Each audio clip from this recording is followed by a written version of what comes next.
of Africa and Asia did not go unnoticed in the West.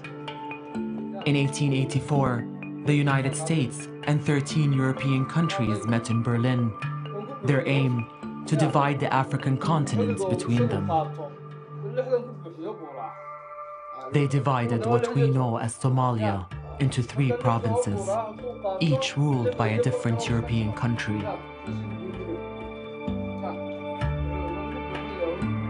British Somalia, Italian Somalia, and French Somalia.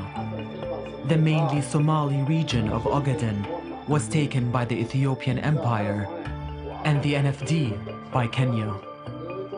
The incredible thing about Somalia is that if you go way back in its history, it's always been either fought over or had foreign powers intervening in some way. Both British and Italian Somalia gained independence in 1960. French Somalia voted to remain under French rule, despite accusations of ballot rigging, but later voted firmly for independence in 1977 and became Djibouti. The former British and Italian territories immediately united, forming Greater Somalia on the 1st of January 1960. Somalis elected Adam Abdullah Othman as the first president of the united country. He ruled for 7 years and was succeeded after a free and peaceful election by Abdel Rashid Ali Sharmarka. This was when Somalia's peace and stability earned it the nickname the Switzerland of Africa. However, corruption was rife and frustration began to mount. Sharmarka ruled for 2 years, but he was assassinated by one of his own bodyguards on the 15th of October, 1969, and succeeded by Prime Minister Mukhtar Mohammed Hussein. He ruled for just 6 days before being overthrown in a military coup. It was led by General Siad Barre, who would be the dominant figure in Somalia for the next 2 decades. Somalia's experiment in democracy was over. The rifle, not the ballot box, would now govern the country. Barre dissolved parliament, suspended the constitution, banned political parties, arrested politicians, and limited press freedom. We had only accepted the... And then from that on, there was a downward trend in Somalia, everything, up to the end, up to the disintegration. And every time things were going down, the military regime was becoming more brutal and more dictator. So people were arrested, properties were confiscated without compensation. Any ship that brings material to Berbera, the materials on that ship were confiscated by the Siad Barre regime with no compensation. So things were getting worse and worse. Barre's government was supported by the 2 superpowers of the day, the United States and the Soviet Union. It built the country's infrastructure and radically improved literacy.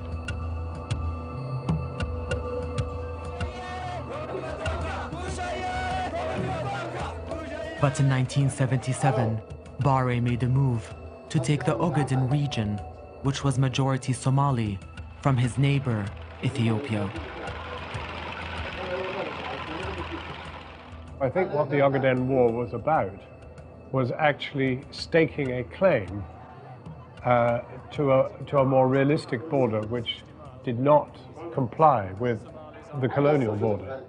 The colonial border was the line across the map. The real border was what the Somalis tried to establish. And of course, you remember, it was a very strange war because Siad Barre pretended that it was not a war being fought by the Somali army, but was being fought by the Western Somali Liberation Front, which didn't really exist at all. I mean, we went out to try and find the Western Somali Liberation Front, and we discovered, of course, that their tanks, their armored cars, were all Somali military vehicles with just a bit of paint on them saying WSLF. You know, I mean, so the whole thing was a fiction. Of course, what was a fact was that the Somalis wanted their territory, wanted what was naturally, organically Somalia. But Siad Barre did not want to be seen to be fighting for that himself. Jon Snow, News at 10, Jigjiga. However, the Somali army was forced to withdraw when the Soviet Union sided with Ethiopia in the conflict. The army came back, demoralized, defeated, up to they felt they were victorious. That was when the Somalis' nationalism became something of the past. Clans came up, warlords came up, factions came up, religious groups came up. Opposition to the military government increased. Encouraged by Ethiopia, tribes in the north rejected Barre's dictatorship. He turned his rockets and warplanes on them and attacked Hargeisa, the capital of former British Somalia, in May 1988, killing thousands of northern Somalis. In 1991, the southern and northern tribes, armed by Ethiopia, moved to overthrow Barre. The general's grip on power had weakened, and his allies had abandoned him.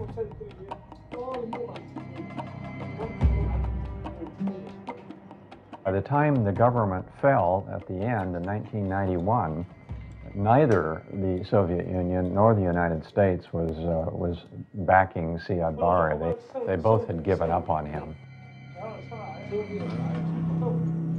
Even if Siad Barre tried over those decades of rule to ban the clan, what happened to Siad Barre was that he eventually actually used clan politics to try to dominate the whole territory, and he marginalized some clans and promoted others. So the way in which he eventually fell from power was clans rose up against him and kicked him out.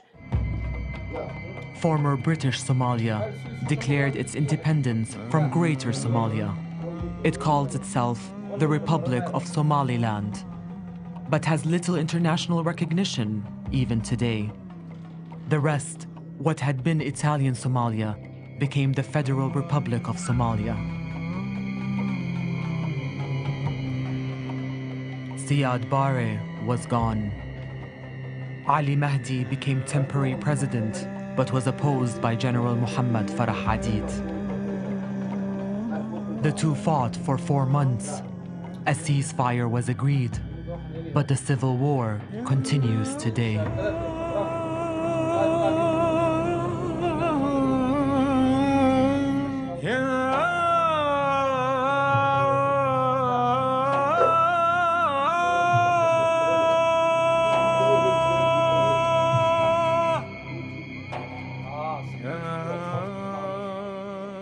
If Siad Barre was to leave power 2 years earlier and said, now Somalis, you have to organize new elections and I will be happy to leave, none of this would have happened. But when he brutalized different groups of people in different regions of the country, people were just literally mindlessly wanted to get rid of him.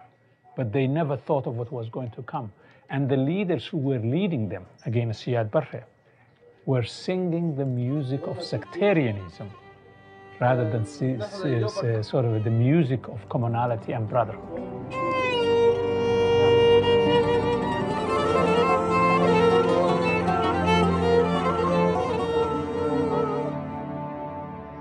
I think most people in the international community believe that Somalia became a failed state in 1991 with the collapse of the Siad Barre government, which had been in power since 1969. And many governments have failed around the world. That is not unique. However, in this case, there was no replacement government. I usually use the word collapsed state rather than a failed state, in large measure because it's the government that has collapsed rather than the state of affairs for the whole country. This is a country at one point that was the best democratic country in Africa. Now it has become, in a sense, the worst because there has been no government in place for 25 years. And so the absence of government means there are no public schools, there are no public security services, there are no public health facilities, there are no public sort of environmental protection, there are no infrastructure that's being built by the state. So the absence of the state means that the government has collapsed, but society is trying to make life in the midst of that madness. Because of the nature of the Somali people, and because the fact that they have been a nation prior to the formation of the state, the modern state system has collapsed. But the nation itself did not collapse. And the people have managed to an extent that it has been documented, it has been talked about, it has been elaborated. The case that Somalia is teaching well, presumably, that they can live without a nation prior to the formation of the state. I think the modern state system totally has collapsed. Then what was expected? But the nation itself did not collapse. Somalia has and had the a failed people political system, have managed, failed government, managed but to it's an not a extent failed society. It has been documented, so many things it has been in talked Somalia about, better it has than been they do elaborated. in lots of other countries. The case that Somalia one is of the most teaching well, cheap presumably, that they can live without a systems nation well. prior to the formation of the state. I think the modern state system totally has collapsed. in Somalia that you But the nation itself did not maybe collapse. Somalia has And the failed, people you just pay by your have phone, managed. failed It's government. managed But to it's not an a failed extent case of that society. it has been So many documented, things it has so I been think talked it's about, better it has to been call it elaborated. in lots of other countries. The case that Somalia one is of the most teaching well, cheap presumably, that they can live without a nation prior to I think the modern state system totally has collapsed in Somalia that you can't but the do nation here. itself did not Maybe collapse. Somalia has And the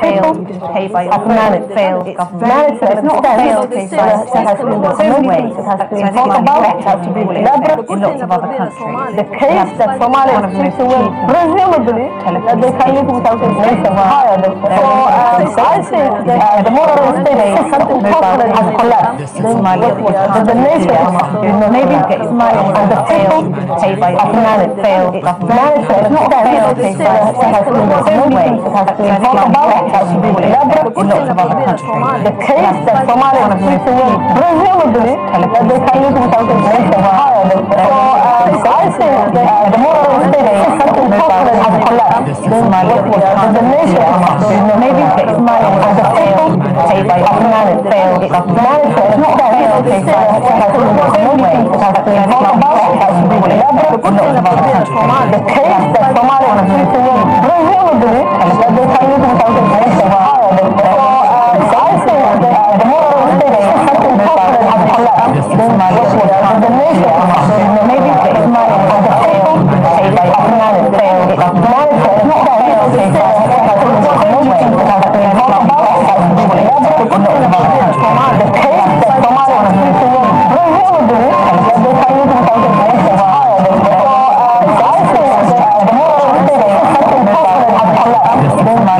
a failed case of society. It has been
intervened to prop up the transitional government. It managed to roll back the Islamic Courts Union and finally retook Mogadishu in December 2006. The ICU was weakened and forced to the south.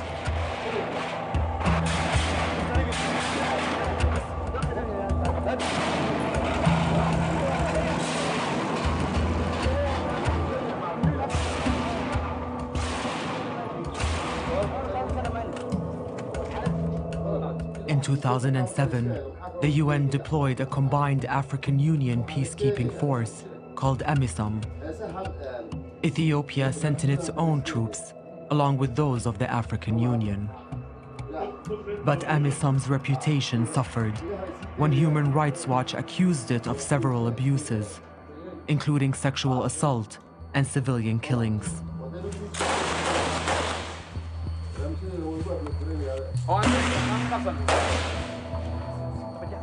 This reinforced the view of many Somalis that AMISOM was an invading force, an occupation by stealth. They also saw Ethiopia as funding clans and sub-clans to sow division and prolong the conflict. As the ICU became marginalized, a more radical splinter group emerged, Al-Shabaab. Prepared to use violence, it took control of vast swathes of the south of Somalia.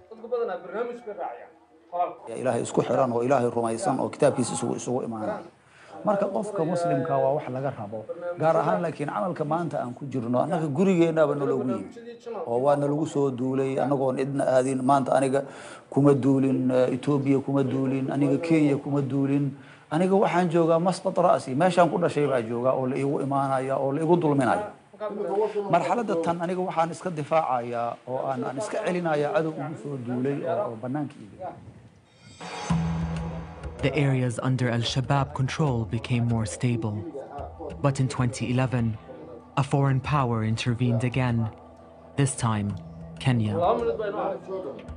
More than half a century on from independence, Somalia was once again at the mercy of a foreign army. Coming up in part 2, Somalis turned to piracy to protect their rich waters from illegal fishing. A group of youngsters in a little village in Puntland, fed up with the activities of these illegal fishing companies, boarded a ship one day to protest. And they were told, what do you need to go away? They were given money. That was how it began.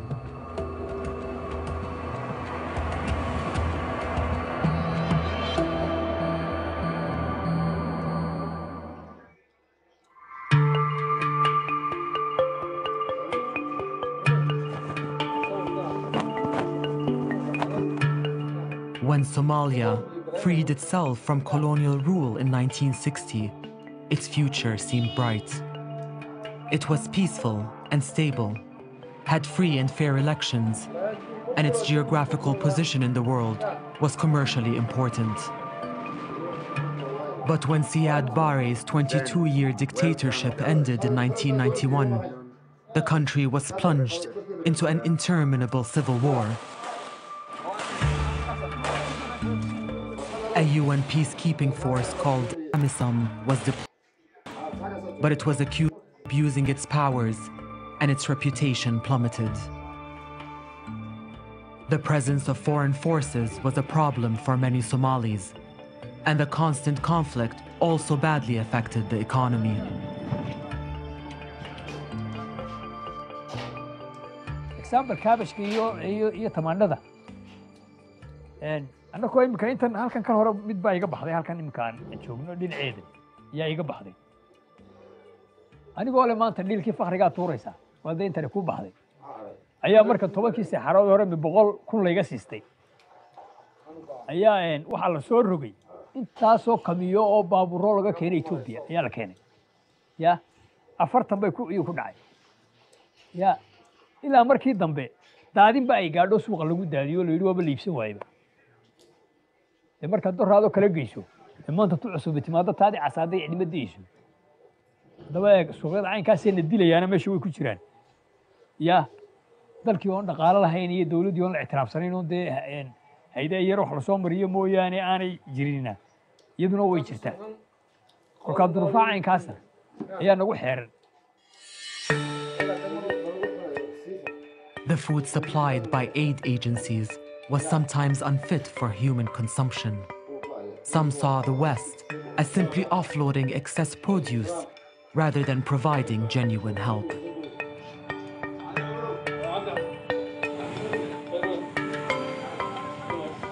But Somali fishermen also had problems. Foreign vessels began encroaching on their waters, leading to an even more dangerous development: piracy.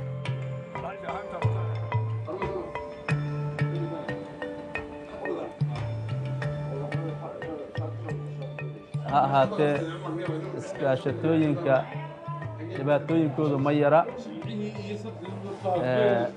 mar dhexe oo burburkii markii uu dhacay kadib waxaa dhacday markii dadka kalluumaysatada ay baddi ay ku nabadgeli waayeen oo maraakiib shisheeye oo kalluumaysi sharci darraa baddeenna ku haya ay qalabkii kalluumaysiga ay baabi'iyeen oo doonyihii ay jejebiyeen oo dadkii ay biyo kuleel ay ku shubeen waxay qasab ku noqotay dadka kalluumaysatada inay iska difaacaan maraakiibtaas sharci darrada ku kalluumaysanaysa.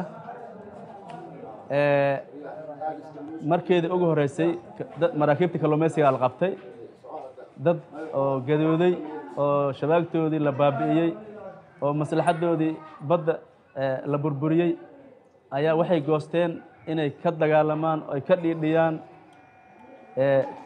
markaasna waxaa ka dhalatay burcad badeednimadii ka dhalatay meesha ugu horeysay burcad badeednimo ay ka dhalatay waxay ahaaday dhinaca badda cas.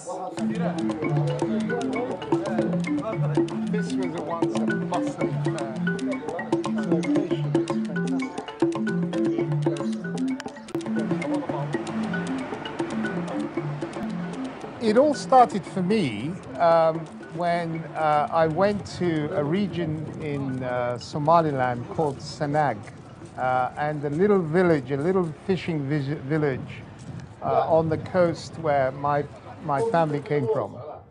The first time I went there, it was wonderful. Obviously, I only saw what people wanted me to see. But as I started to go there on a regular basis annually, I noticed that the fishermen and their activity was getting less and less and less and less.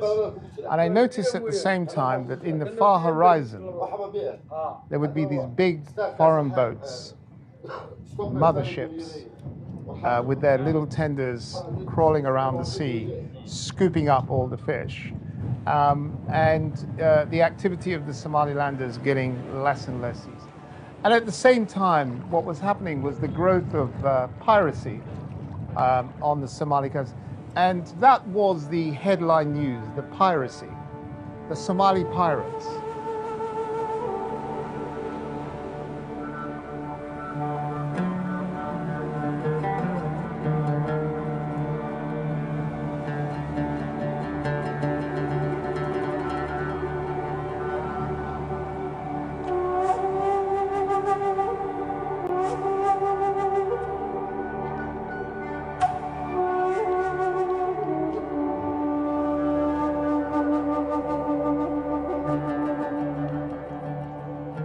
A group of youngsters in a little village in Puntland, and they fed up with the activities of these illegal fishing companies, boarded a ship one day to protest, and they were told, what do you need to go away? They were given money.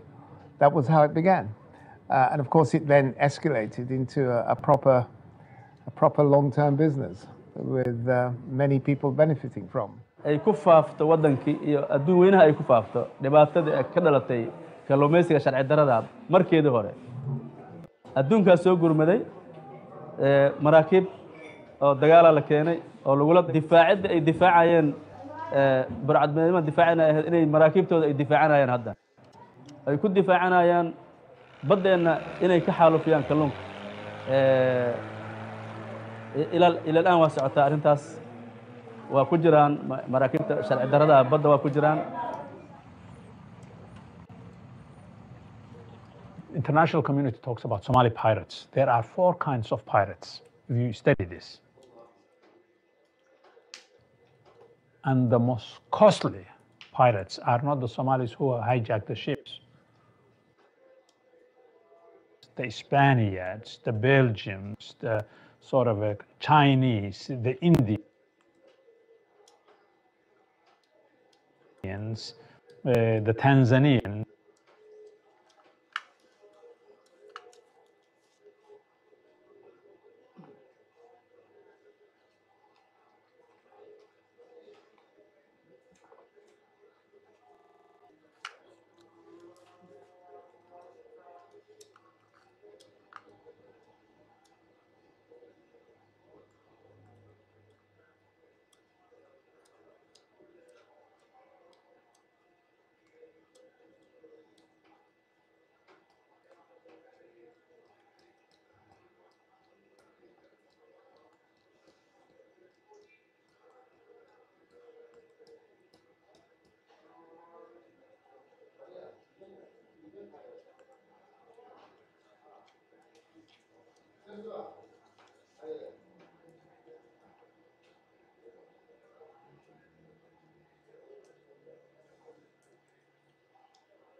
Yeah. Misschien is het zaak het redden. Nee. Ja. Cham. Ja. Cham direct. Leuk is het. Laat stream of meer zo gaan. Nee. Hoe zal dat? Ja, hoe zal dat?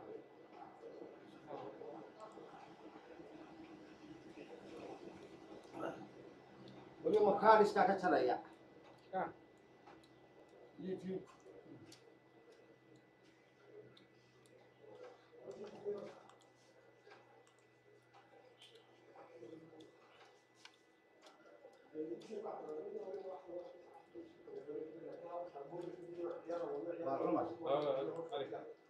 نيك الحاجة اللي رأيت يصيرون في حر.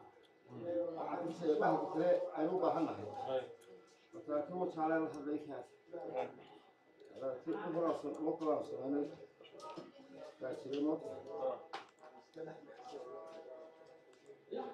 خوش.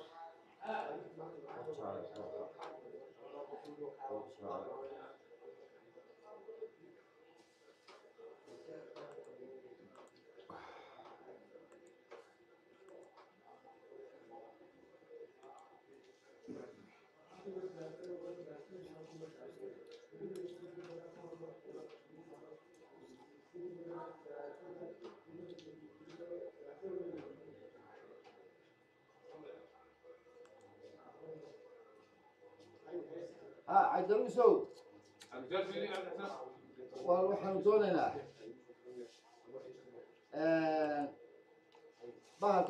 بعض كده علامته يكون شيء يكون مسكو خبر كده يكون مسكا. waxaan sameeynaa encoderada iyo kay kugu jiraan multiplexerada aanu dee localkaan u sameynay bahalka equipment rack baa la yidhahdaa ya maya alaabta imika xaggee kugu jirtaa encoderiska iyo soo kuguma jirto covered rack equipment rack birta ahaade birta bahalkay coverka birtaade alaabta ku jirto soo maha حسن waxaan ku yiri seerforkiyo meesha ku jiraan iyo soomaha kabar dadira loo kala sameeyay iyo folders iyo alaabtooda suuq de kabarkaas doon sameeyno hadaad meesha joogto waxa soo qaadi lahayd la soo baxbarkiis inta nimanka ando kana balkiyo